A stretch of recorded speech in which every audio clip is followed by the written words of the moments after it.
राधे कृष्णा। जय बोलो गंगा मैया की जय। जय बोलो आज की आनंद की जय। जय बोलो आज की आशीर्वाद की जय। जय बोलो हिमाचल पर्वतराज की जय। जय बोलो भारत माता की जय। जय बोलो महाबली चक्रवर्ती की जय। जय बोलो वामन भगवान की जय। அழகான வாமன விஷயம், மகாபலி அனுபவம். இதை நிம்மதியாக நாம் நிதானமாக அனுபவிச்சுருக்கோம். எல்லாத்துக்கும் காரணம் கங்கா மையா. கங்கையை காரணமாக கொண்டு ஸ்ரீமத் ராமாயணம், ஸ்ரீமத் பாகவதம் இப்படியெல்லாம் நாம் சுற்றின்றிருக்கோம். பாகவதம் 8வது ஸ்கந்தம். அழகா வாமனமூர்த்தி மகாபலி விஷயங்கள் காண கிடைக்கிறது. அதெல்லாம் நேற்று சொல்லிட்டு இருந்தேன். மகாபலி வாமனமூர்த்தியினுடைய அந்த வளரக்கூடிய திரிவிக்ரம ரூபத்தை பார்த்தான் அப்படின்னு சொன்னேன். அந்த ரூபத்தில் என்னவெல்லாம் பார்த்தான் அப்படின்னு விஸ்தாரமாக அனுபவித்தோம். திரிவிக்ரமக, த்ரி அப்படின்னா 3, திரிவிக்ரமக, திரிவிக்ரமக 3 அடி நிலம்னு அர்த்தம். 3 அடியால் உலகத்தை வசப்படுத்தியவன் அர்த்தம் திரிவிக்ரமன் அப்படின்னு. கேரளாவில் தான் திரிவிக்ரமன்னு நிறைய சொல்கிறது உண்டு. தமிழ்நாட்டில் சொல்லும் பொழுது உலகளந்த பெருமாள் அப்படின்னு முடிச்சிருவோம்.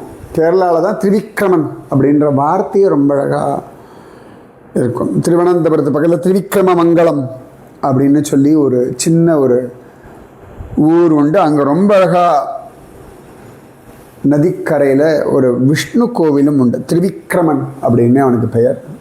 ஊர் பேர் திரிவிக்ரம மங்கலம். எங்கே இருக்குன்னு கண்டுபிடிங்க. திருவனந்தபுரத்தில், அதோட டெரிட்டரிக்குள்ளே தான் இருக்குது. அப்புறம் திரியக் அப்படின்னா ஹரிசாண்டலி மூவிங் கிரியேச்சர்ஸ், திரியக் அப்படின்னு சொல்கிறது. குறுக்கு வாட்டு ரொம்ப அழகு. நம்ம சனாதன தர்மத்தில் ஆகாரத்தை அடிப்படையாக கொண்டு 3 விதமாக பிரிக்கிறார்கள். இப்போ சிலருக்கு வந்து கீழிருந்து ஆகாரம் மேலே போகும். யார் கண்டுபிடிங்கோ. சிலதுக்கெல்லாம் குறுக்கு வாட்டில் parallel to ground. அதுதான் பறவைகள், மிருகங்கள், பூச்சிகள்,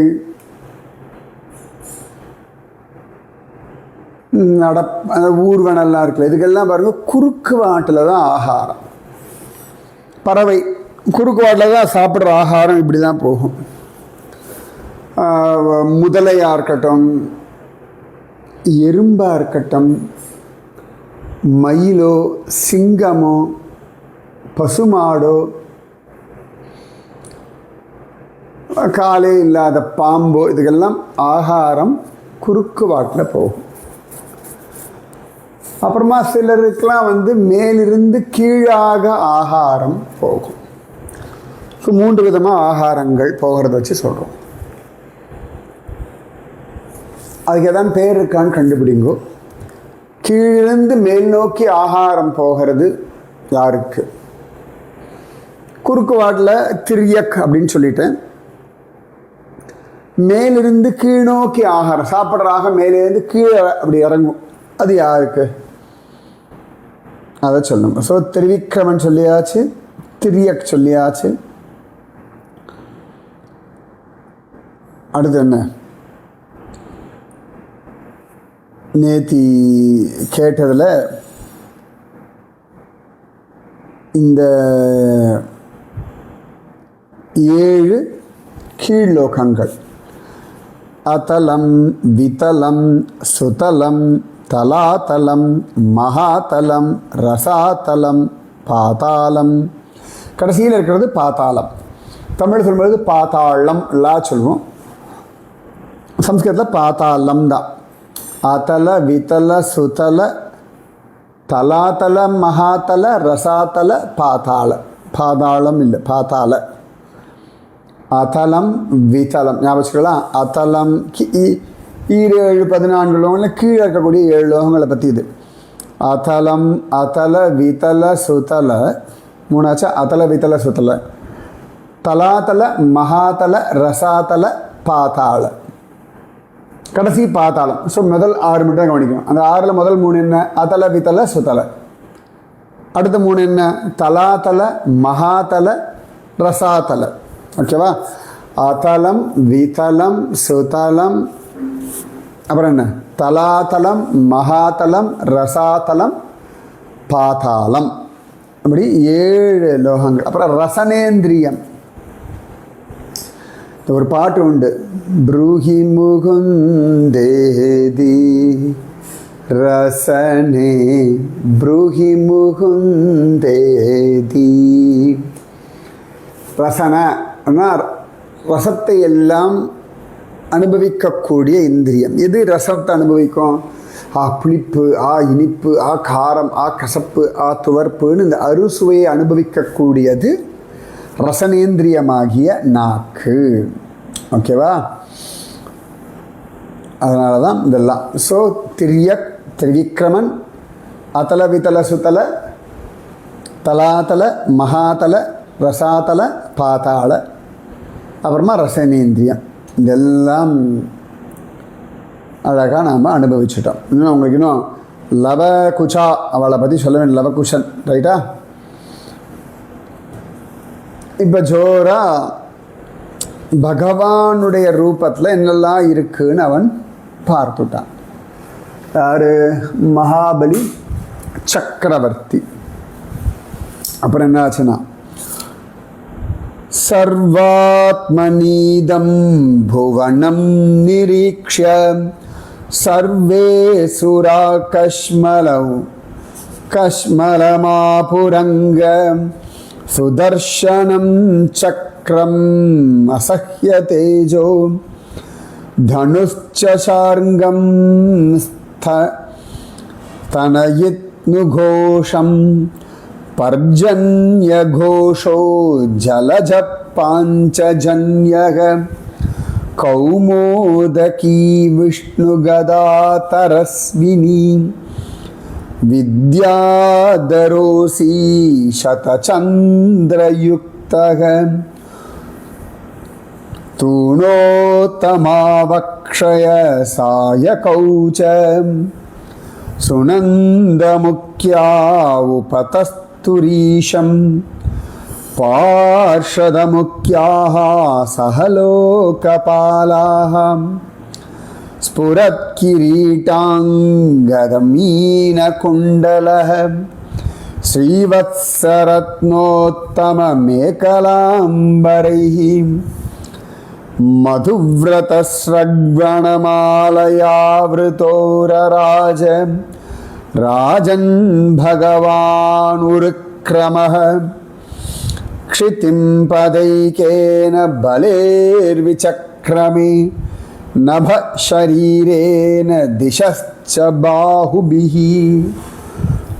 30, 31, 32, 33 இந்த 4 ஸ்லோகங்கள் சேர்த்து நான் வாசிச்சேன். இப்போ எல்லாவற்றையும் ஷரீரமாக உடைய ஸ்ரீஹரியிடம் அங்க சர்வாத்மனி இதம் புவனம் நிரீக்ஷ சர்வே அசுராக கஷ்மலம் ஆப்புஹு. எல்லாத்துக்கும் ஆத்மாவாக இருக்கக்கூடிய, எல்லாவற்றையும் சரீரமாக உடைய ஹரியினிடத்தில் எல்லா பிரபஞ்சத்தையும் பார்த்து எல்லா அசுரங்களும் ரொம்ப வருத்தப்படுறான்.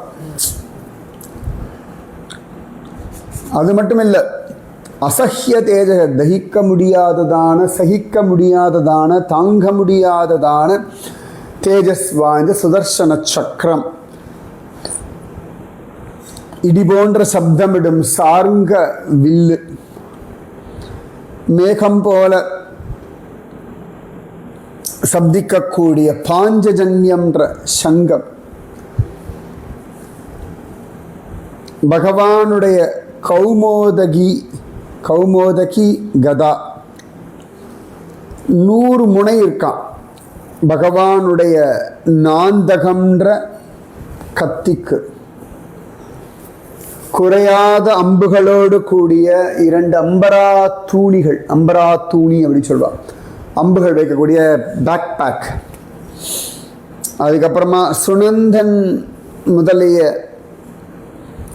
பார்ஷதர்களில் சிறந்தவர்கள் திக்பாலர்களோட விராட் புருஷனை சேவிச்சுட்டு நிற்கிறார். ஸோ சுவாமி சுதர்சன சக்கரம், பாஞ்சஜன்ய சங்கம், நாந்தகம்ன்ற வாள், சாருங்கம்ன்ற வில்லு, கௌமோதகி கதை, பஞ்ச ஆயுதங்களோட இருக்கார். ஓகேவா? இதுதான் பஞ்ச ஆயுதங்கள். பஞ்சாயுதங்களோட, தோள் அம்பரா தூணியோட சுனந்தன் முதலான பார்ஷதர்கள், லோகபாலர்கள் எல்லாரும் கைகூப்பின்னு அந்த விராட் புருஷன சுவாமியை உபாசனம் பண்ணி நிற்கிறார்.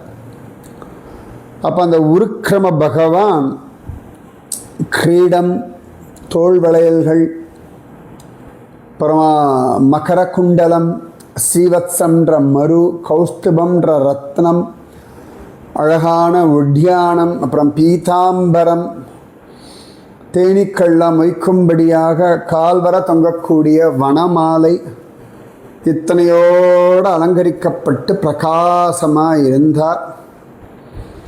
ஒரு காலடியில் பலியினுடைய பூமி அளந்து முடிச்சாச்சு. ஏகேன பதா பலேக்ஷிதிம், விசக்கிரமே அளந்து முடிச்சார். நப ஷரீரேன, உடம்புனால ஆகாசத்தையும் கைகளால் திசைகளையும் அளந்தாச்சு. அது ஒன்றுத்தையும் விடலை, எல்லாத்தையும் யூட்டிலைஸ் பண்ணிக்கிறதுன்றது சுவாமியோடது. உச்சந்தலேருந்து உள்ளங்கால் வரைக்கும் சொல்வல, இது ரொம்ப அழகான ஒரு விஷயம். இருக்கிற இடத்துல எவ்வளவு முடியுமோ, என்னெல்லாம் முடியுமோ, எப்படியெல்லாம் முடியுமோ உபயோகப்படுத்திக்கோங்க. எனக்கு இதை விட அதிகமாக இருந்தாலாம் இல்லை, 24 மணி நேரம் உட்காந்து 24 மணி நேரத்தில் எப்படி சந்தோஷமாக இருக்கலாம், எப்படி ஆசையோடு வேலை பண்ணலாம், எப்படி ஹெல்த்தியாக இருக்கலாம், எப்படி நம்மளை சௌக்கியமாக வச்சுக்கலாம்.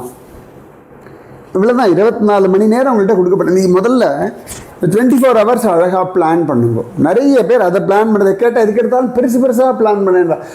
Just plan your day. அதில் 8 மணி நேரம் தூக்கத்தை விட்டுடுங்க, 16 hours. அதில் எதுக்கு எவ்வளோ நேரம் கொடுத்தா உங்களுக்கு இப்பொழுதும் சந்தோஷம், பின்னாடியும் சந்தோஷம்ன்றதையும் பார்க்கணும். அது முதல்ல நிறைய பேர் அந்த ப்ராக்டிஸ் வரணும். அதில் 24 மணி நேரத்தில் ஒரு 10 நிமிஷமாவது உங்கள் உடலுடைய ஆரோக்கியத்திற்கு நீங்கள் கையை காலை உடம்பை அசைச்சித்தான் ஆகணும். 24 மணி நேரத்தில் ஒரு 10 நிமிஷம் உங்களால் பண்ண முடியாதுன்னா அது ரொம்ப அநியாயம். என்ன மொபைல் எவ்வளோ நேரம் பார்க்குறேன், குளிக்கிறதுக்கு எவ்வளோ நேரம் ஆகிறது, ரைட்?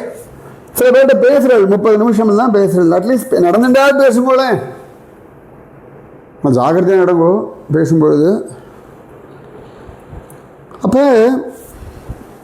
நீங்கள் புரிஞ்சுக்கணும், இதை பகவான் அப்படி எல்லாத்தையும் உபயோகப்படுத்திக்கிறார். குழந்தைகளை அழகாக என்ஜாய் பண்ணுங்க. எல்லாத்தையும் டென்ஷன்லேயே பயத்திலேயே அப்படி இப்படின்னு ஓடின்னு இருக்க முடியாது. நீங்கள்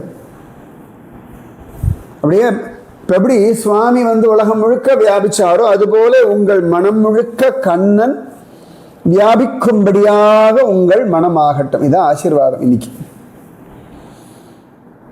பாருங்க, பகவான் வந்தது என்னமோ வாமன ரூபம், கொடை, தண்டம், கமண்டலு, அக்ஷமாலை, இப்படிதான் வந்தான். இப்போ என்னடா அண்ணா சங்க சக்கர கதா கௌமோதகி நாந்தகமெல்லாம் வச்சுண்டு கிரீடம், தோள்வளை, குண்டலங்கள், கௌஸ்துபமணி, உட்யானம், பீதாம்பரம், வனமாலை, இப்படி இந்த வாமன ரூபத்துக்கும் இந்த திரிவிக்ரம ரூபத்துக்கும் சம்மந்தமே இல்லை. ஆனாலும் ஜம்முன்னு நிற்கிறார். Beautiful, right? இது ரொம்ப அழகான ஒரு விஷயம் நீங்கள் பார்க்கணும். பகவான் கேட்கும்போது தீனேன்னு இருந்தான். தடாலடியாக உருட்டி மிரட்டி அப்படிலாம் இல்லை. அதே சந்தர்ப்பத்தில் அளக்கும்பொழுது எல்லாத்தையும் எடுத்துக்கிறான். எல்லா சந்தர்ப்பத்திலும் நீங்கள் சண்டை போட்டு ஆர்கியூ பண்ணி நிரூபணம் பண்ண அவசியம். சில சமயங்களை தேமேன்னு இருந்துட்டு உங்கள் காரியத்தை சாதித்து கொள்ளவும் நீங்கள் பழகி கொள்ளணும். இதெல்லாம் பகவான் சொல்லிக் கொடுக்குற. இது பேர் ஏமாற்றுத்தனம் இல்லை. குழந்தைகள்லாம் அவ்வளோ அழகான அவளை பார்த்து ப்ளீஸ் அப்படின்னு இல்லையா, அந்த மாதிரி இது மெத்தடு. அதை நீங்கள் புரிஞ்சுட்டா ரொம்ப நல்லது உங்களுக்கு. பகவான் ஒரு அம்மா குழந்தைக்கு சொல்லித்தரா போல சொல்லித்தரான். கற்றுக்கோங்க. எவ்வளவு அழகா மகாபலிகிட்ட என்னெல்லாம் பேசினா நினச்சி பாருங்க. 5 வயசு கொஞ்சம் அவ்வளோ தத்துவம் எல்லாம் பேசிட்டு பச்சை பய சமத்துக்குட்டு மகாபலி சிரிச்சுட்டே எல்லாத்தையும் கொடுத்தான். இவன் சிரிச்சுட்டே எல்லாத்தையும் வாங்கிட்டான். Unbelievable, right? ஸோ இந்த டாக்டிக்ஸும் வேணும் உங்களுக்கு. இடத்த கொடுத்தா மரத்தை பிடிக்கிறதுன்னு இல்லையா, அதுதான் அது. அப்போ எல்லாத்தையும் அளந்தாச்சான். எல்லா திசைகளையும் கைகளால் அளந்தாச்சு. உடம்புனால ஆகாசத்தை அளந்தாச்சு.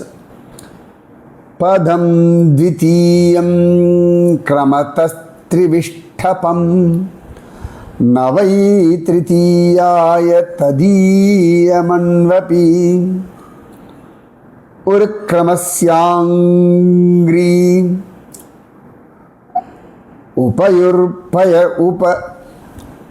உபர்யுபர்யதஹ மஹர்ஜனாப்யாம் தபசப்பரம் கதஹ. 2வது அடி வைக்கிறதுக்கு பலியினுடைய அந்த அவங்ககிட்ட இருக்கக்கூடிய ஸ்வர்க்கமும் துளியுண்டு தான். அவ்வளோதான் போயாச்சு அவர் உடம்பெல்லாம். 3வது அடிக்கு அவனோடது எதுவுமே மிச்சம் இல்லை. இப்போ என்னடா உருக்கிரமஸ்ய அங்கிரிஹி உபரி போயிடுத்து. சொர்க்கத் லோகத்துக்கு மேலே மேலே போய் மஹர் ஜனாபியாம் தபசச்ச பரம் கதஹ. இப்போ சொர்க்கலோகத்துக்கு அப்புறமா என்னடா இருக்கு? மஹர்லோகம், அப்புறம் ஜனாலோகம், தப்போலோகம், அதையும் தாண்டி சத்தியலோகம் போயாச்சு. இப்போ கீழ் லோகங்கள் நேற்று சொல்லிட்டோம். நேற்று கேட்டேன், நீ கண்டுபிடிச்சல், இன்னைக்கு சொல்லிட்டேன். இப்போ மேலேழு லோகங்கள் என்னென்னு அதில் சிலராக நான் சொல்லிட்டேன். ஸ்வர்கலோகம், மஹர்லோகம், ஜனோலோகம், தப்போலோகம். அப்புறம் மீதி என்ன இருக்குது? சத்தியலோகத்துக்கு போயிடுதான். இப்போ மீதி என்ன மிச்சமாக இருக்குன்னு கண்டுபிடிக்கோ. இப்போடா சத்தியலோகத்துக்கு பகவானுடைய திருவடி போயாச்சு. இது ஸ்ரீமத் பாகவதே மகாபுராணே அஷ்டமஸ்கந்தே விம்சதிதமோத்தியாய. அப்போ 21வது அத்தியாயம் வந்தாச்சு. அதைக விம்சோத்தியாய. ஸ்ரீ சுக உவாச சத்யம் சமீக்ஷ்யாப்ஜபவோ நகேந்துபிஹி ஹதஸ்வதாமத்யுதிராவ்ருதோப்யகாத் மரீச்சி மிஸ்ரார்ஷயோ ப்ருஹத்வ்ரதாः சனந்தனாத்யா நரதேவயோகினஹ.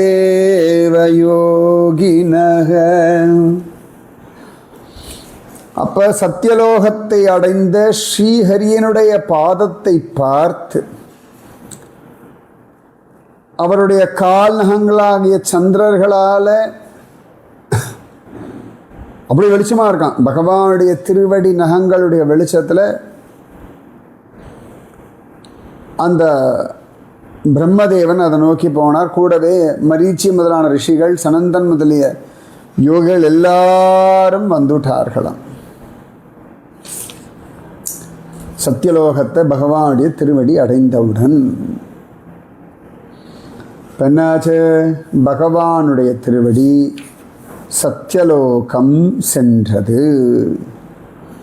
வேதோபவேதா நியமான்விதாஸ்தஹ